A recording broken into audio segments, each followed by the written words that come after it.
Bonjour à tous et bienvenue dans la saison 2 de Meug la recette. Pour ce premier numéro, je reçois Mathieu Roy du château d'Orfeuillette, près de la Garde en Lozère. Salut Mathieu. Bonjour.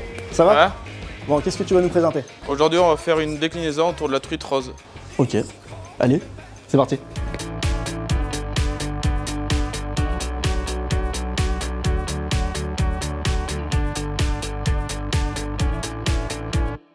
Par quoi on commence? On va attaquer par prendre nos filets de truite qui ont été désarrêtés et on va leur enlever la peau. D'accord. Et ensuite, nous allons détailler les beaux pavés pour réaliser le mi-cuit, pour le mettre à mariner. D'accord, c'est parti. Donc là, tes filets de truite, là, tu les as fait lever par le poissonnier Voilà, tout à fait. et désarrêter? Désarrêtés aussi. Bon, bah super, il n'y a pratiquement rien à faire là. Voilà. Juste enlever la peau.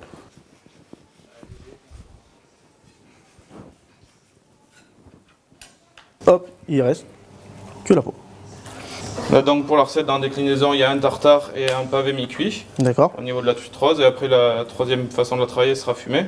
Donc là, on va détailler deux jolis pavés que l'on va mettre à mariner dans la sauce Enfin, je soja. fais les mêmes que toi, comme ceci.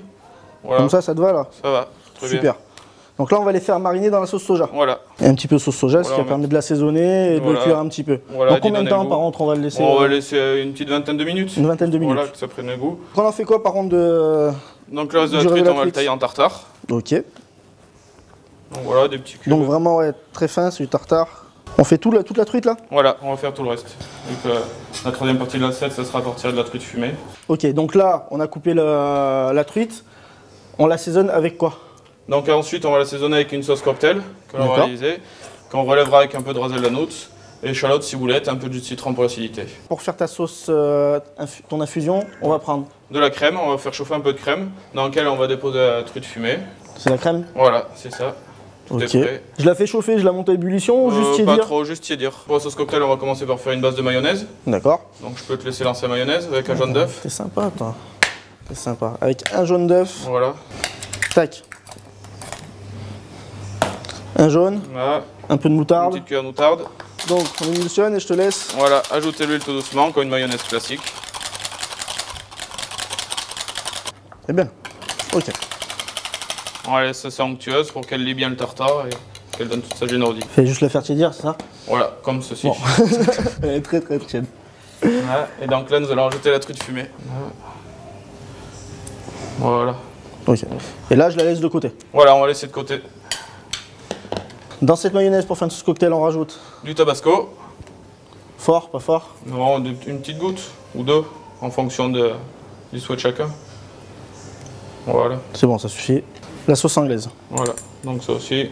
On n'y va petite pas goutte. trop. Ouais. Voilà. C'est des produits qui sont assez forts en goût. Et il nous manque un ingrédient. Le ketchup. C'est ça. Donc voilà, aussi une petite goutte pour amener un peu d'acidité, un petit peu de sucré aussi.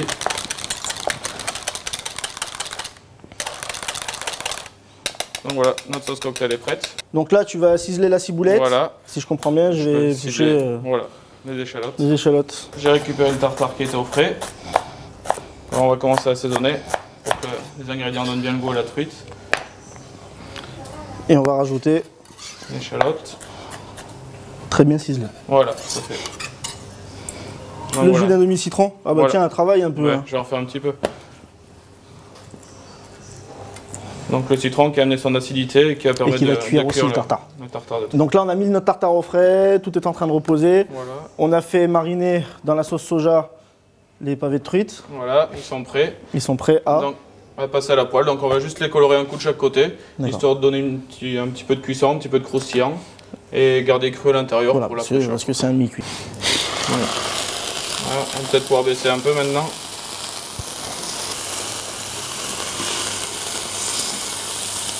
Donc juste quoi, 30 secondes, même pas... Voilà, une vingtaine de secondes chaque côté en fonction de la température de la poêle.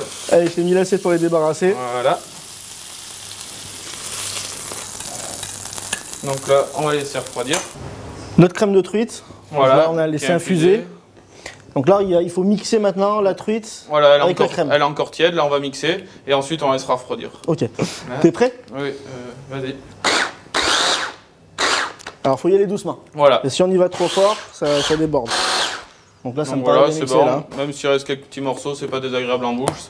Ça donne un bon goût de truite. Avant de la monter en chantilly, il va falloir laisser refroidir. Ah, on va faut laisser qu'elle soit bien refroidir. froide. Ah oui, sinon ça ne montera pas.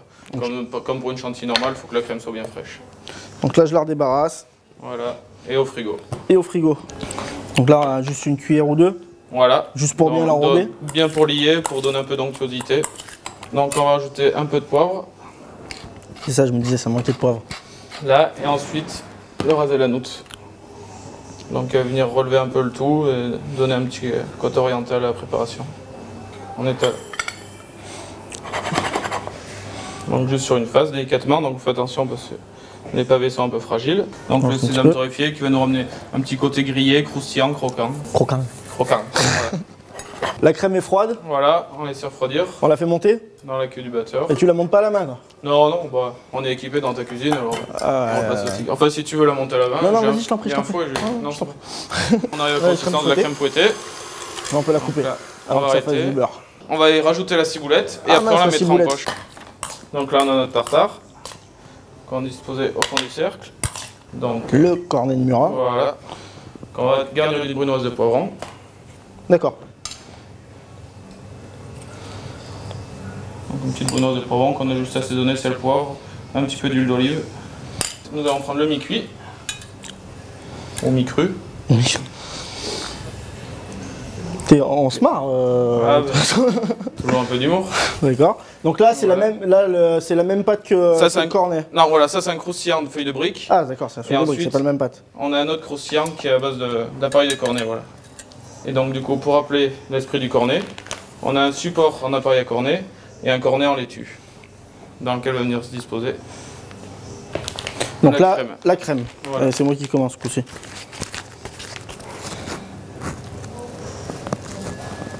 Donc on peut aussi l'agrémenter avec un sorbet wasabi ou une petite glace salée sympa. Oh, un petit sorbet wasabi, moi ça me va bien. Voilà. Moi ça me va bien. Je prends tout ensemble, hein. Voilà. Le mi-cuit et le On peut tout tartare. mélanger, hein. voilà. On peut prendre un peu de crème avec, Voilà. un peu de Attends, poivron pour le croustillant. je compose un petit peu mon Voilà. truc. Je mets Vas-y, tout dans vas-y. ma cuillère. Allez, c'est Bonne parti. dégustation. Super. Merci à toi Merci. et à très bientôt.